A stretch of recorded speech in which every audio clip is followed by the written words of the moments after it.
Terima kasih pemirsa, Anda kembali bersama kami. Tadi adalah kita akan berbicara soal validasi, di mana validasi ini akan berkaitan dengan diterimanya seseorang untuk mendapatkan bantuan 600.000 ini, iya atau enggak dapat gitu ya, Alfat ya. Nah sekarang kita ingin dari BPJS terlebih dahulu. Ini nanti validasi akan seperti apa, Pak Mufida?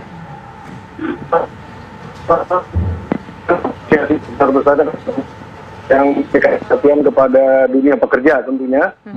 Jadi perlu kami sampaikan bahwa BPJS Ketenagakerjaan dalam hal ini adalah lembaga pelaksana ya, artinya seluruh kebijakan itu memang adalah ranahnya kementerian tentunya. Dan tadi sudah disampaikan oleh Bu Menteri dengan sangat baik bahwa kami sekarang sedang bersama-sama kementerian membahas Permenakernya. Tanpa ada payung hukumnya tentu kami juga tidak bisa bergerak seperti apa.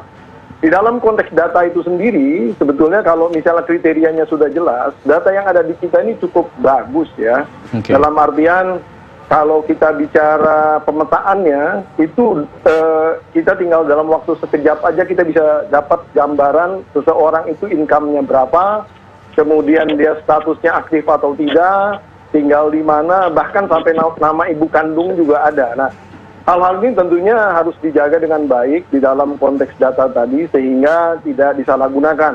Oleh karena itu, salah satu mekanisme yang paling aman menurut kami di dalam konteks menyalurkan hal-hal seperti ini adalah melalui transfer per bank gitu ya. Karena apa yang kami jalankan selama ini pun juga sudah seperti itu ya. Karena setiap kali ada peserta kita yang klaim dan lain sebagainya, kami tidak pernah memberikan yang namanya tunai, dan ini memang sudah seperti biasa kita lakukan. Jadi nanti kalau misalnya mekanisme katakanlah bantuan ini dijalankan, kami tinggal memilah. Tadi misalnya kriterianya adalah perusahaan yang pekerja yang aktif membayar dan kemudian dia di bawah 5 juta income-nya. Nah itu nanti kemudian tinggal kita buat klasifikasi. Nah data itu dengan mudah kita bisa dapatkan, kita bisa langsung berikan kepada kementerian dan nanti kami serahkan bahwa kebijakannya seperti apa, tidak dalam posisi kami untuk kemudian menentukan itu. Baik, Mbak Bupinda, tadi dikatakan yang aktif membayar. Nah studi kasusnya banyak kemudian karyawan yang sudah membayar tapi sudah ditarik begitu oleh perusahaan, tapi perusahaan masih menunggak pembayaran ke BPJS Ketenagakerjaan. Nah ini bagaimana dengan status mereka?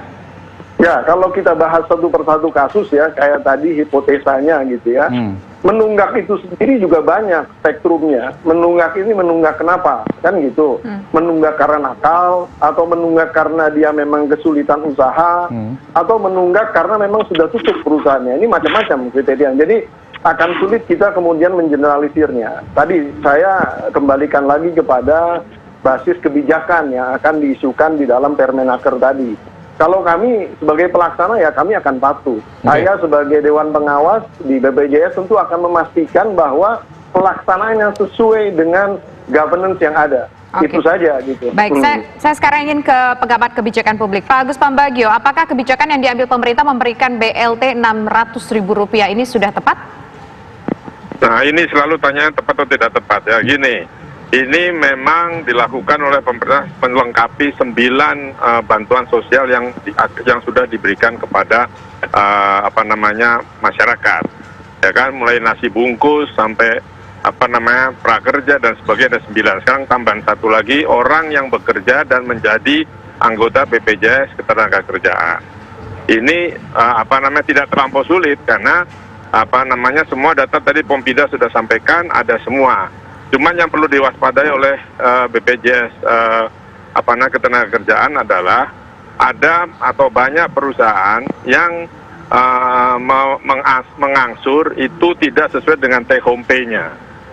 Nah kalau gini kan nanti jangan-jangan yang gaji 10 juta tapi dibilang 4,5 juta dia dapat. Padahal kan dia take home pay-nya 10 juta, tapi perusahaannya tidak mau rugi dan dia juga nyicilnya kan lebih kecil kalau gajinya tertulis kecil. Nah ini yang perlu penyelidikan lanjut supaya nanti tidak bermasalah. Kalau lainnya menurut saya sih sudah baik-baik oke, karena patokannya adalah dia peserta BPJS Ketenagakerjaan, bukan seperti bansos yang berdasarkan bahwa dia miskin karena ini itu dan sebagainya.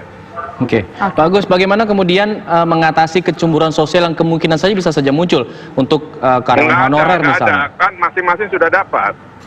Kan yang kena PHK dapat prakerja. Perkara itu jalan atau tidak itu lain persoalan, ya kan?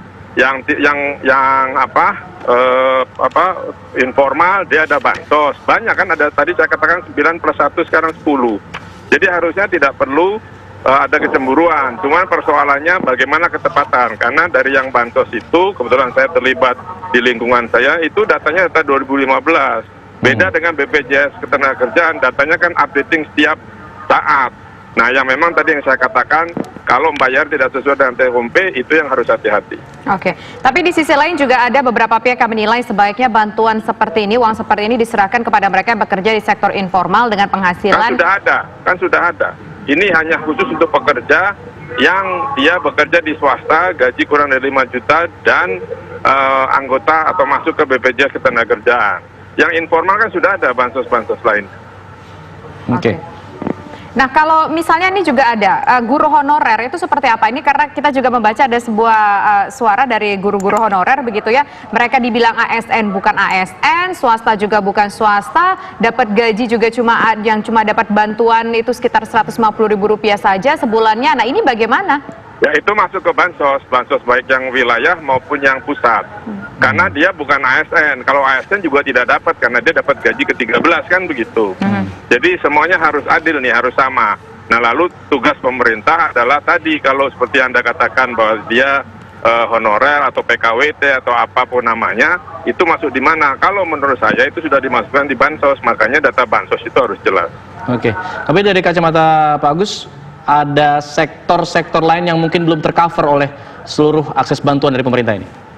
Ya harusnya semua sudah ada 10 macam ya, sekarang tinggal pendataannya. Nah kalau yang ini, yang 5 juta, yang ini datanya lengkap ini, karena ada di Jamsostek, dulu Jamsostek namanya, sekarang BPJS Ketenagakerjaan itu ada di situ.